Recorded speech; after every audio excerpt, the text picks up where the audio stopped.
بے زبان کو جب وہ زبان دیتا ہے پڑھنے کو، پھر وہ قرآن دیتا ہے۔ بخشنے پہ آئے جب امت کے گناہوں کو، تحفے میں گناہ گاروں کو رمضان دیتا ہے۔ خوف خدا دیکھنا ہے تو مسلمان کا دیکھ، جو روزے میں وضو کا پانی منہ میں لے کر بھی پیتا نہیں ہے۔ آپ صلی اللہ علیہ وسلم نے فرمایا، روزے دار کی دعا رد نہیں ہوتی۔ ان میں 3 آدمیوں کی دعا رد نہیں کی جاتی: عادل حکمران، روزے دار حتیٰ کہ روزہ افطار کر دے، اور مظلوم۔ روزہ سخت نہیں ہوتا اور ہو ہی نہیں سکتا۔ اللہ کی محبت میں اتنا صبر تو ہم کر ہی سکتے ہیں۔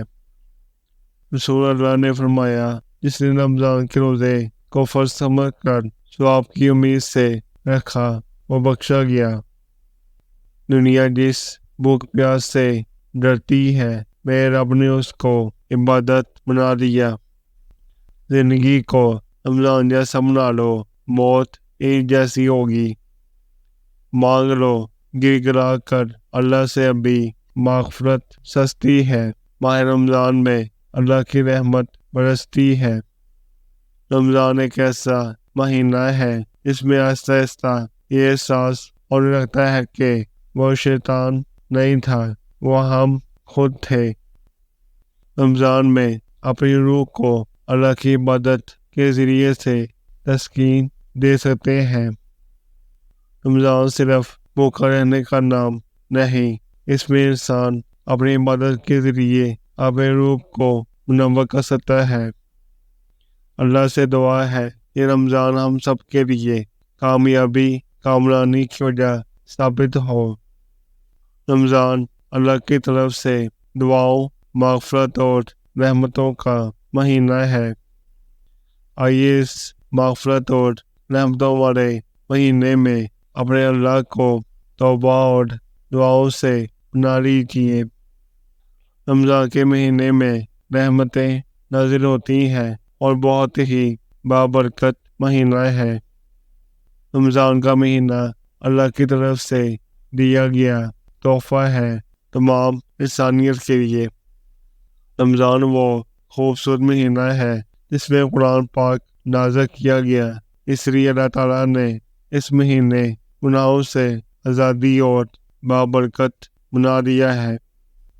رمضان کا مہینہ صرف بھوکا رہنے کا نہیں بلکہ صبر، بھائی چارہ، امن اور درگزر کھاتا ہے۔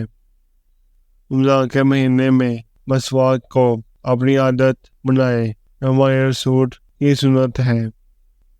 رمضان کا مہینہ جہنم سے آزادی کے لیے مہینہ بنایا گیا ہے، جس میں اللہ سے معافی مانگ سکتے ہیں۔ یہ بابرکت مہینہ صبر کی تلقین کرتا ہے، صبر جس کا بدلہ جنت ہے۔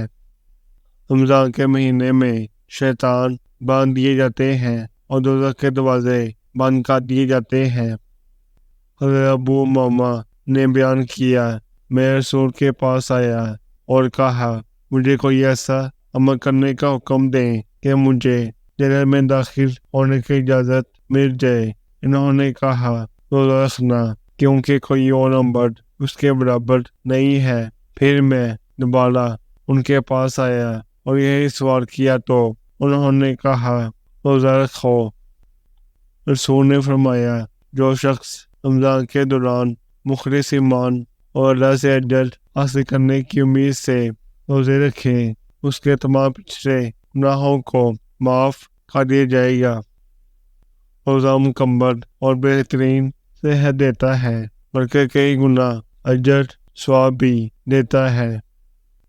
ارشاد باری تعالیٰ ہے کہ اے ایمان والو، رمضان کے روزے تم پر فرض ہیں جیسے کہ تم سے پہلے والی امتوں پر فرض تھے۔ اللہ تعالیٰ نے قرآن میں ارشاد فرمایا ہے کہ رمضان وہ بابرکت مہینہ ہے جس میں قرآن نازل ہوا اور جس میں لوگوں کی ہر رہنمائی کے لیے واضح نشانی ہے، اور یہ جھوٹ کو سچ سے الگ کرنے والا ہے۔ اور جو کوئی بھی اس مہینے کو پائے، اس پر اس مہینے کے روزے فرض ہیں، لیکن اگر کوئی بیمار یا سفر میں ہے رمضان کے بعد چھوٹے ہوئے روزے رکھ کر اپنے روزوں کا شمار پورا کر سکتا ہے۔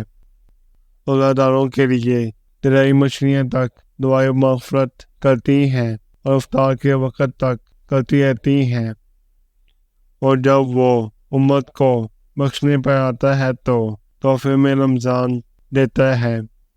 آپ نے فرمایا ہر چیز کی زکوٰۃ ہوتی ہے اور جسم کی زکوٰۃ روزہ ہے۔ فرمان مصطفیٰ ہے کہ روزے دار کے منہ کی بو اللہ کے نزدیک مشک کی خوشبو سے بہتر ہے۔